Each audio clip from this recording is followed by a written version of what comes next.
Dans 1 cours à miracle au chapitre 7, section 2, la loi du royaume. Il n'a pas dit les lois du royaume, il a dit la loi du royaume. Ça veut dire que c'est la loi la plus importante, sinon la seule loi du royaume. C'est elle que nous allons voir aujourd'hui. Si tu as compris cette loi et si tu parviens à la mettre en pratique, alors tu as mis tout un cours à miracle en pratique. C'est la loi du royaume. Qu'est-ce que cette loi énonce, Catherine? Cette loi énonce que tu ne dois voir, percevoir que le un. Tout ce qui est deux est une hallucination. Dès l'instant où tu peux voir deux, tu ne peux pas aller au ciel. Parce qu'au ciel, on ne voit que un.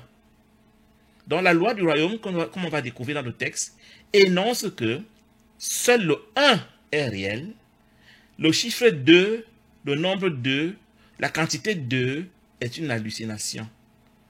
Partout où tu vois quelque chose 2, tu dois comprendre que tu es en train d'halluciner, que ce n'est pas vrai. C'est impossible. Le Saint-Esprit, le Christ et Dieu ne voient jamais que le 1. Si donc tu veux rentrer au ciel, tu dois apprendre à ne voir que le 1. Tu dois trouver les moyens de ne voir que le 1, même si tu as l'ego et les images et les hallucinations veulent te faire croire qu'il y a la possibilité qu'il y ait autre chose que le 1. Le 1 est Dieu et il n'y a que Dieu qui soit réel. Tout ce qui n'est pas 1 est une hallucination. Ça veut dire que tu dois trouver les moyens. Prenons le cas des corps humains. Tu dis, la loi du royaume énonce qu'il y a un seul. Tu dis, mais pourquoi je vois plusieurs corps? Tu as le choix entre penser qu'ils n'existent pas et le tour est joué, ou alors ils sont le même. Et le tour est joué. L'une ou l'autre approche traite ton esprit inconscient, enseigne à ton esprit inconscient que tu crois que seul le 1 est vrai. Tu vois beaucoup des arbres. Tu as le choix entre penser que c'est le même arbre, il y a un seul arbre. Mais s'il y a un seul arbre, il va s'opposer à Dieu et tu auras deux. Tant qu'à faire, mieux vaut qu'il n'y ait pas d'arbre du tout. C'est pour cela que le cours dit, tout ce qui n'est pas Dieu est une illusion. Si la chose ne peut pas être perçue comme étant Dieu, tu as tout intérêt à penser qu'elle n'existe pas, histoire d'enseigner à ton esprit inconscient que pour toi, seul le 1 est la vérité et rien d'autre. Pourquoi? Parce que l'ego veut faire Dieu menteur en prétendant qu'il y a deux. Qu'il y a deux dieux. L'ego est ton Dieu. Qu'il y a deux fils. Le Christ est autre chose, voire plusieurs, quand il dit que nous sommes différents. Donc, le cours à miracle, s'il y a une conclusion que tu dois tirer de cet enseignement, veut t'amener à ce qu'il appelle la perception unifiée, c'est-à-dire l'aptitude à voir le un partout. Même quand ça semble être multiple, tu te fais violence, d'abord intellectuellement, de compresser cette multitude, soit à rien, soit au un, si c'est possible. C'est un exercice mental et intellectuel. Tu dois te faire violence. Chaque fois que tu as eu une idée, et que cette idée insinue qu'il y a deux, souviens-toi, tu es en train de rêver, tu n'es même pas en train de penser. La pensée n'est possible que dans le un. Dès qu'on pense deux, on n'est pas en train de penser. Le cours appelle le fait de penser deux, le rêve. Si tu te souviens, Catherine, que quand tu dors, tu ne penses pas vraiment. Quand tu rêves, tu ne penses pas vraiment. Tu comprendrais que si ce monde est appelé le rêve, ça veut dire que dans ce monde, nous ne pensons jamais. Aussi longtemps que nous pensons en termes de deux, nous ne pensons jamais. Nous sommes télécommandés par l'ego. C'est l'ego qui pense deux. Le Saint-Esprit pense un en nous, l'ego pense deux en nous. Donc nous choisissons notre maître en choisissant le système de pensée auquel nous voulons adhérer, le 1 ou le 2.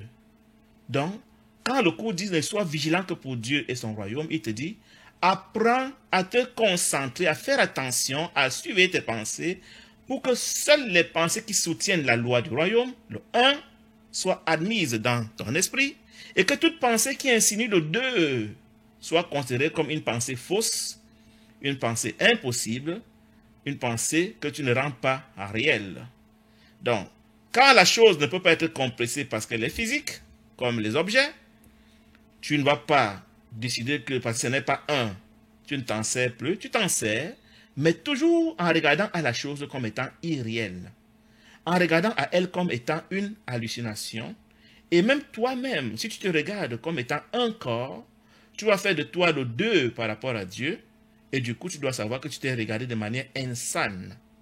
Donc, le cours veut t'enseigner à te faire violence pour toujours voir le un et seulement le un partout. Je te répète, c'est un exercice intellectuel d'abord.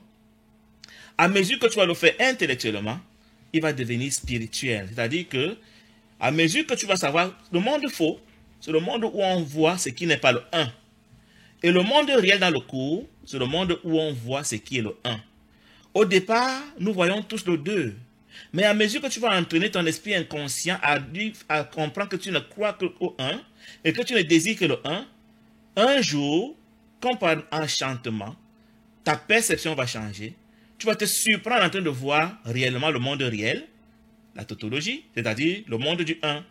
Et tant que tu n'as pas vu le monde du un, tu ne peux pas être illuminé parce que le monde du un te prépare à accepter la création du ciel où il n'y a que Dieu et Dieu seul.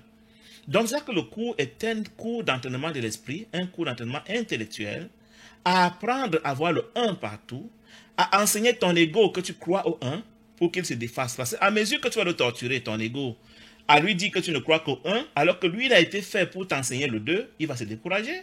Et quand il sera découragé, il va déguerpir. Et s'il déguerpit, il n'y aura plus aucun obstacle pour t'empêcher de voir le un réel que le cours appelle le monde réel, qui est un fait que dans notre génération, j'ai envie de dire, personne ne le connaît. C'est vrai, il y en a qui ont des flashs, qui l'ont déjà vu par flash. Quand on a une expérience de révélation, c'est le monde réel qu'on voit. Mais tous nos prétendus illuminés, éveillés que vous voyez sur Internet, sont des imposteurs. Non seulement ils ne comprennent pas ce mystère de la loi du un, mais quand ils vous disent qu'ils sont illuminés, ce n'est pas vrai. Tu ne peux pas être illuminé si tu n'es pas passé par la case unité parfaite, la loi du un, la loi du royaume, que nous allons lire maintenant dans le chapitre 7, section 2 d'un cours en miracle. Donc, je voulais faire cette introduction parce que nous allons voir cette loi-là en détail et nous allons apprendre avec le chapitre 7, section 2 et la suite des autres chapitres, nous allons apprendre à compresser la multitude pour voir dans la multitude soit le rien, soit le un. Mais l'idéal étant de voir le un, parce que quand on voit le un, on a vu Dieu. Et quand ça ne peut pas être le un, on considère que c'est le rien. Objectif, penser que tout ce qui est deux est une hallucination. Chaque fois que je crois avoir vu deux corps, deux voitures, deux arbres, deux maisons, deux, je ne sais pas moi quoi, c'est que je suis en train de rêver, je ne suis pas en train de penser. On ne peut penser qu'avec le Saint-Esprit, et le Saint-Esprit pense toujours en termes de un. Donc on en revient toujours à l'idée que c'est pas ce que je vois, c'est pas la forme qui est importante, mais c'est l'idée que je m'en fais. Parce que l'idée est ce qu'il y a de mieux pour être un. C'est-à-dire pour trouver quelque chose qui est un. Il y a la lumière, mais les obstacles même peuvent encore bloquer la lumière. Quand il y a des obstacles, on suppose qu'il n'y a pas d'obstacle du tout, mais dans notre fantasme, notre délire, on peut toujours imaginer que l'obstacle existe. Mais au niveau de l'idée, tu ne peux pas arrêter l'idée. Donc l'idée est une. Elle est Dieu. Il n'y a rien d'autre en dehors de Dieu dans l'univers. Donc, comme Dieu pense un, son Fils doit aussi penser forcément un. C'est pour cela que Dieu nous a donné les mêmes idées que lui. C'est-à-dire, comme nous sommes tous dans sa pensée, il a voulu que tous nos frères soient aussi dans notre pensée. Chacun a sa copie des idées qui sont les siennes. Nous avons choisi de jouer avec notre copie, les fous, en les détruisant. Lui, il a conservé les siennes intactes. Donc, il nous invite à retrouver sa manière de penser pour voir la même chose que lui. On ne peut voir que selon qu'on pense. Si nous sommes ensemble ici, apparemment sur la terre, c'est parce que nous voyons à peu près, grosso modo, pareil. Quand on va vouloir voir autrement, on va changer de carapace, aller dans un autre univers où on voit autrement.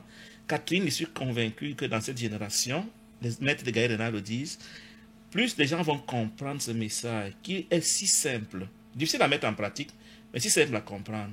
Se faire violence pour voir le un partout. Ceux qui vont voir le un partout dans cette génération ne reviendront plus, j'en suis convaincu.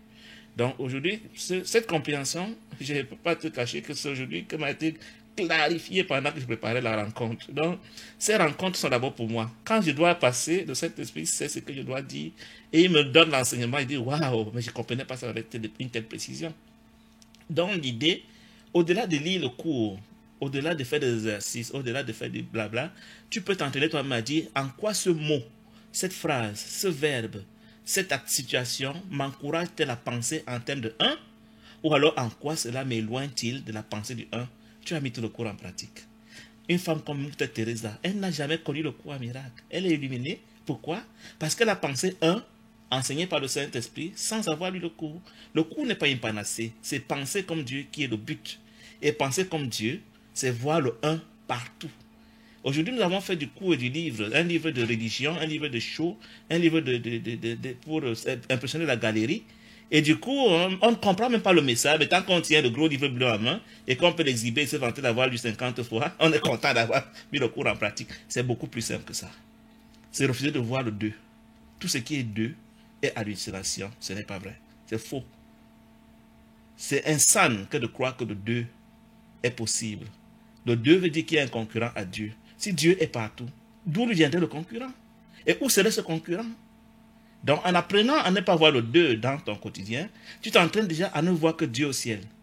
Mais tant que tu crois encore que le 2 est possible, il y a dit qu'au ciel, tu vas fabriquer un nouveau 2 là-bas. C'est ce qu'on a fait pour venir ici.